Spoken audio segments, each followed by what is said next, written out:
Isang pagpalang araw po sa bawat isa. Ako po ay nagpapasalamat sa ating Panginoon at tayo muling tinipon ng ating Diyos na buhay. At tayo po ay panandali pong manalangin sa oras na to. Heavenly Father, in the mighty name of Jesus, maraming salamat po o Diyos. Ikaw ang aming buhay, daan at katotohanan. At sa gabing ito, patuloy po akong nagpapasalamat, Ama, na Ikaw ang magbibigay ng kaunawaan, karunungan, at kaliwanagan, Ama, sa bawat buhay ng bawat isa. Patuloy kaming humihingi ng paglilinis sa iyo, ang isip namin, ang puso namin na inihaharap sa iyo, Ama. Patuloy mo kaming pagkalooban ng mababang puso na handang laging magpaturo at magpatulong sa iyo, Ama. Kaya po sa oras na to, patuloy mong patnubayan at lahat ng mga makakapakinig, Panginoon, maitanim sa pinakamatabang parte ng kanilang puso ang aming pag-aaralan sa araw na to. Purihin ka dakilang Diyos sa pinakamataas na pagsamba, sa ngalan ng Ama, Anak, at Espiritu Santo. Patuloy mong parangalan ng iyong anak na si Jesucristo at patuloy ka naming makilala ng higit pa kesa kahapon. In the mighty name of Jesus I pray. Amen and amen. Hallelujah. So, magandang gabi po sa bawat isa. Muli ko pong binabati ang ating pastora at ang ating pastor sa gabing ito. Purihin po ang Diyos sa inyong mga buhay. At sa bawat isa po na ating mga kapatid na patuloy na nakikiisa po sa gawaing ito, isang mapagpalang gabi po sa bawat isa. Ngayon po, pag-aaralan po natin ang pinamagatan ko po itong liwanag ng aking buhay. Amen. So, bawat isa po sa atin, tayo ay nagkaroon ng mga nakaraan, nagkaroon ng buhay na dating nasa kadiliman at wala po tayo sa liwanag. So napakahalaga po na sa araw na to, balik tanawin po natin yung panahon na tayo ay nandoon sa sitwasyon na tayo ay punong-puno po ng pag-aalinlangan, nabubuhay sa kawalan. Yung tipong ang buhay po natin ay walang kaayusan, walang kapayapaan, walang daan, at walang liwanag. So, wala pong tao na walang nakaraan. At tayo po ay, bawat isa sa atin, tayo po ay sa totoo lang kandidato sa impyerno. Yun po ang totoong buhay natin sa katotohanan. At mula sa kadiliman po at mula sa buhay na dapat po tayo ay mapapariwara o madadala doon sa tinatawag nating impyerno, may isang dakilang liwanag po na maghahatid sa atin ng pangunawa, naghatid ng kaligtasan, naghatid po ng kaliwanagan at daan sa ating mga buhay.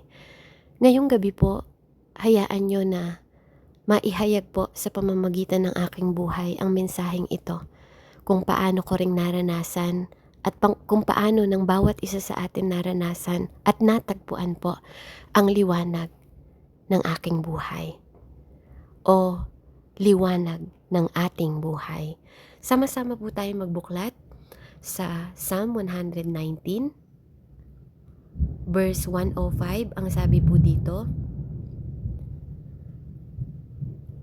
ang salita ng Diyos ay parang ilaw, tanglaw na nagpapatnubay sa bawat hakbang at nagbibigay liwanag sa landas ng ating buhay.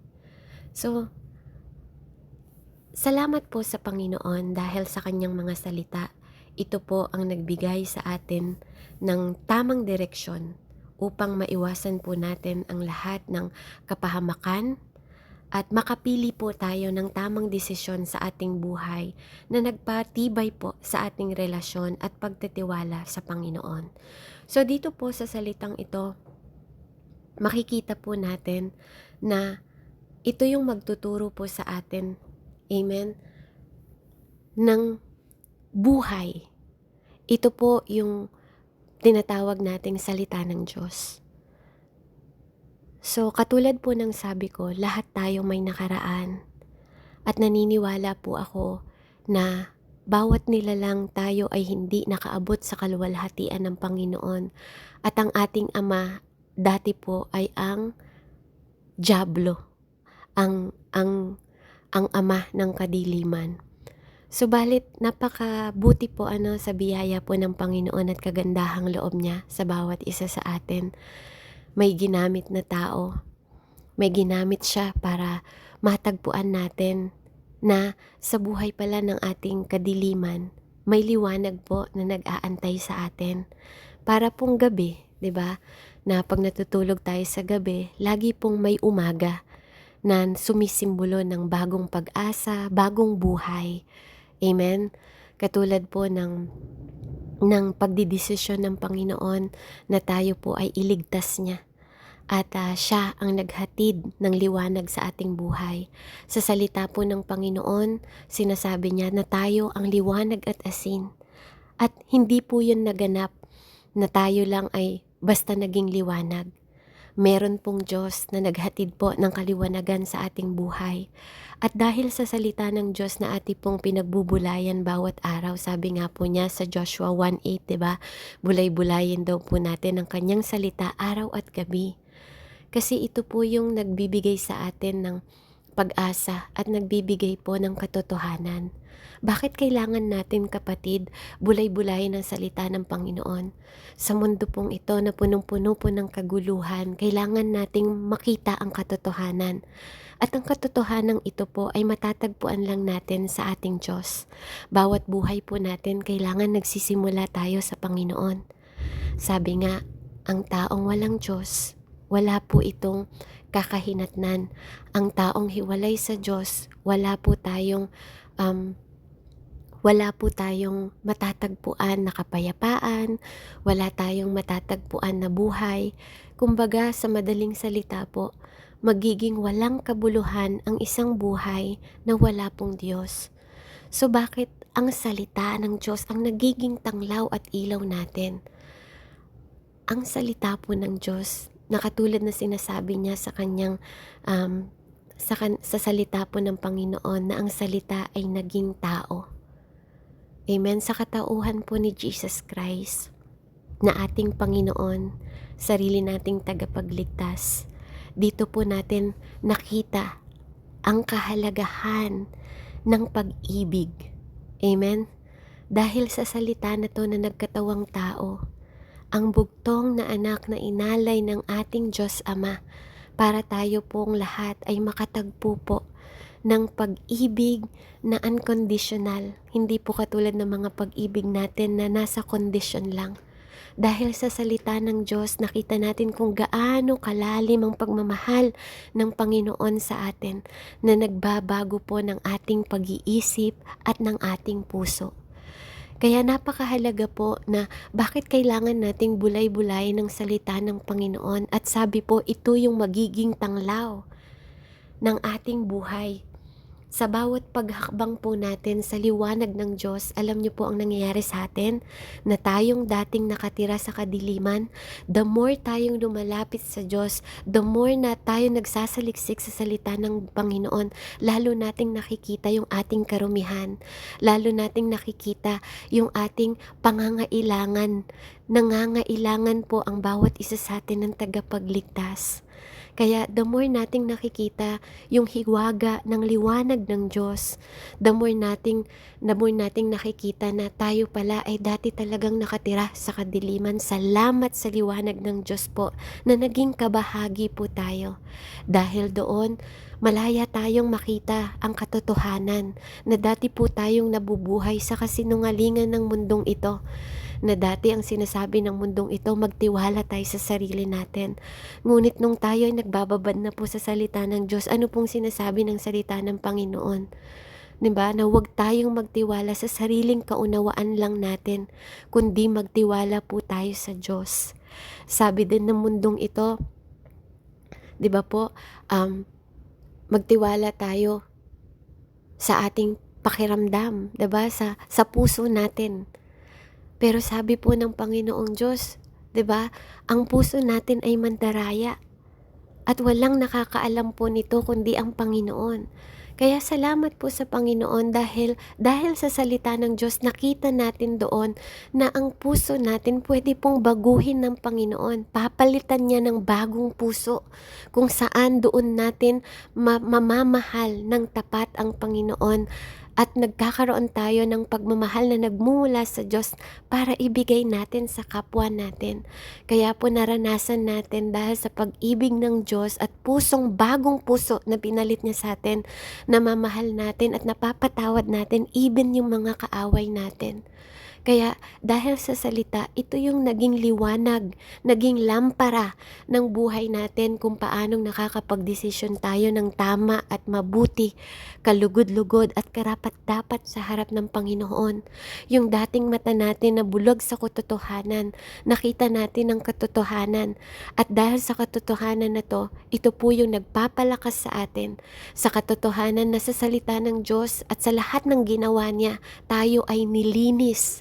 Tinanggal ang kasalanan natin, hindi na lang po tinatakpan ng banal na dugo, kundi inalis niya ang ating kasalanan sa pamamagitan po ng sakripisyong ginawa niya sa krus ng Kalbaryo. Dahil sa pagmamahal ng Ama, nagkaroon po tayo ng buhay na walang hanggan. Nagkaroon ng purpose ang buhay natin na dating walang kabuluhan. Dahil sa kapanawagan po ng Panginoon sa atin, nakita rin natin na hindi tayo ang pumili sa ating sarili, kundi ang Diyos po ang pumili sa atin. Kaya tunay po sa buhay ko, nakita ko po ang kahalagahan ng buhay na may kabuluhan, ng buhay na hindi na sa kadiliman kundi sa kaliwanagan na, ng buhay na ng buhay na nagbigay ng pag-asa dahil kay Kristo Jesus na ating Panginoon, ng buhay po na nagpagaling ng mga sakit at karamdaman natin.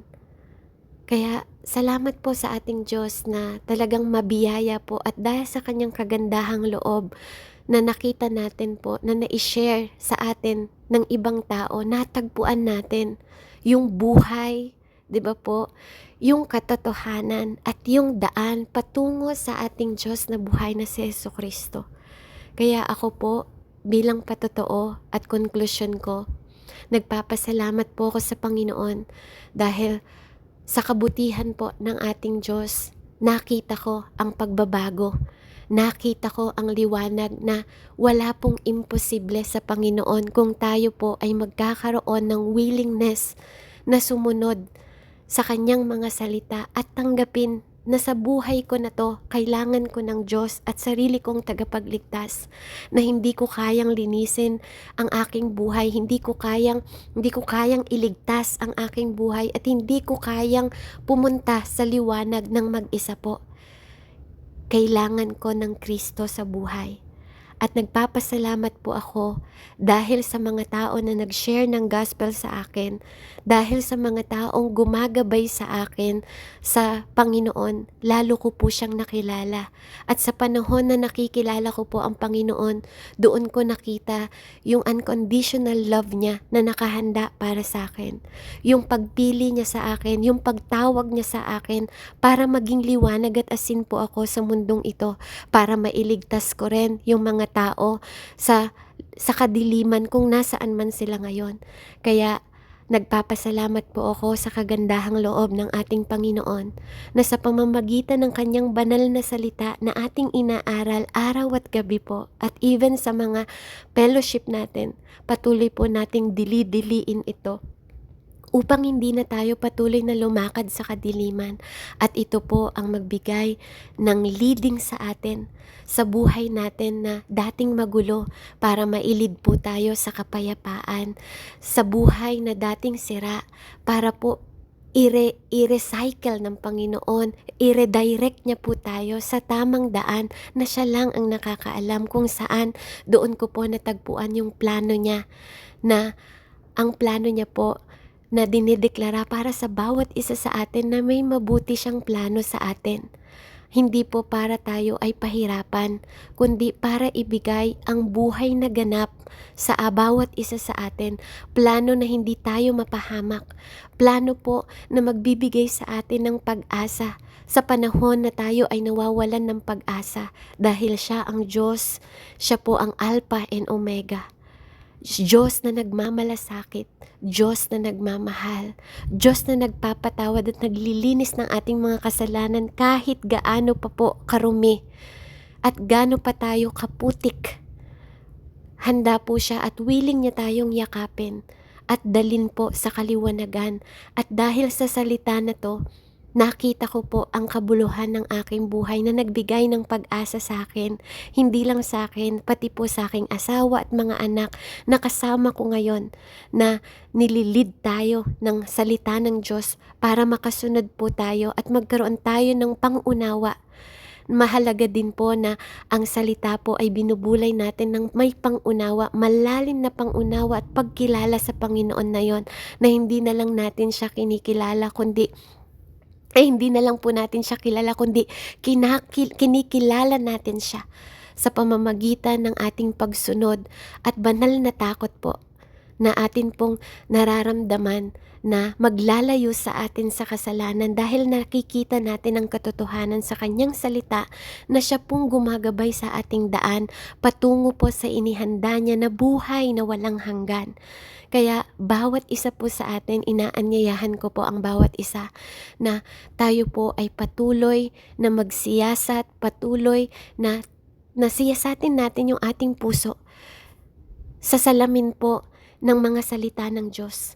Patuloy natin na tingnan po yung ating mga buhay, amen, na hindi kinukumpara sa ibang tao o kapwa natin mananampalataya, kundi ang goal po natin is to be a Christ-like. So matuto po tayo na tingnan ang ating sarili sa Word of God, amen. Ikumpara natin ang sarili natin kay Jesus Christ, kasi yun po ang goal ng bawat isa sa atin, na maging Christ-like tayo. Para hindi po tayo nagmamalaki, na hindi tayo natututo sa salita ng Diyos o lumalalim sa salita para magyabang sa ibang tao o makita ang ating sarili na mas higit kaysa sa kanila. Sinasabi ko po na tingnan natin yung sarili natin sa salita ng Diyos o sa Diyos na ating sinasamba, upang lalo natin at higit nating matutunan ang tinuturo niyang pagpapakumbaba sa harapan niya at sa harapan ng mga tao sa paligid natin, even sa mga tao po na hindi nakakakilala sa Panginoong Diyos. Kaya purihin po ang ating Diyos na buhay.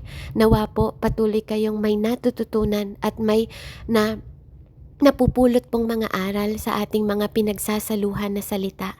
Patuloy nawa po ang salita ng Diyos ang magturo sa atin ng daan, ng katotohanan at ng buhay. At ang buhay na walang hanggan na nakalaan po sa bawat isa sa atin. Ang salita niya din ang magliwanag at maging tanglaw natin, na siyang magbibigay po sa ating buhay ng liwanag upang makarating po tayo sa buhay na nakatadhana po sa bawat isa sa atin. Dahil naniniwala po ako na kung tayo ay may Diyos, sino po ang makakadaig sa atin? Sabi nga po sa Romans po, 'di ba? If God is with you, who against you? Kaya salamat po sa biyaya ng Panginoong Diyos at pagpapala niya po na ipinagkakaloob sa atin sa pamamagitan ng kanyang salita, sa pamamagitan ng kanyang anak na si Jesucristo. Ang buhay natin ngayon ay punong-puno na ng kaliwanagan dahil sa greatest light na walang iba kundi ang ating Diyos na Jesucristo. Kaya salamat po sa ating buhay, salamat po sa ating Panginoon, salamat po sa katotohanan na tayo ay tinanggal na ng Diyos sa kadiliman at nabubuhay na po tayo sa kaliwanagan. Nawa patuloy po tayong maging ilaw at asin ng mundong ito. Sa pangalan ng ating Jesucristo, patuloy po nating parangalan ang ating Diyos sa pamamagitan ng ating buhay, na sa buhay natin nakita po ang liwanag at asin. Sabi nga po, walang liwanag na tinatago sa ilalim ng lamesa at walang asin na walang lasa. Kaya maghari po ang Diyos sa ating buhay, purihin po ang Panginoon, and to God be all the glory. Tayo po ay manalangin. Salamat po Ama, patuloy pong maranasan ang presensya mo sa pamamagitan ng aming buhay, na saan man kami pong matungo ng aming aming landas, Ama. Nakikita po ang presensya mo, nararanasan ang presensya mo sa aming mga buhay at nakikita ang ilaw at asin sa aming mga buhay na isa kaming maging mabuting halimbawa sa mundong ito kung paano, Panginoon, nakabahagi kami sa glory mo, Ama. Patuloy rin po nilang makita ang kabutihan at kagandahang loob mo sa aming buhay na mapalaganap din namin sa pamamagitan ng aming buhay ang kaligtasan na ipinagkatiwala mo po sa amin, Panginoon. Maraming salamat po sa liwanag ng iyong mga salita na nagbigay ng katotohanan, daan at buhay sa amin na nakita namin, Panginoon, na ikaw ang pumili sa amin, hindi kami ang pumili sa aming sarili, kundi ikaw po ang pumili sa amin. Kaya lubos po kami nagpapasalamat, Panginoon, na sa iyong biyaya, Panginoon, naging righteous kami. Sa iyong biyaya, Panginoon, naging malinis kami. Sa iyong kagandahang loob, Panginoon, at dahil sa iyo, Panginoon, kami po ay nagpapatuloy at magpapatuloy, Panginoon, sa tulong at gabay ng iyong banal na Espiritu. Purihin ka, dakilang Ama. Salamat po, O Diyos, sa gabing ito. Sa pangalan ni Jesus, sa iyo ko po itinataas ang lahat ng papuri, pasasalamat at pagsamba sa pinakamataas na pagrespeto, paggalang sa iisang Diyos na buhay na aking sinasamba sa Espiritu at katotohanan. Sa pangalan ni Jesus, Amen and Amen. Glory to God po, and God bless po sa bawat isa.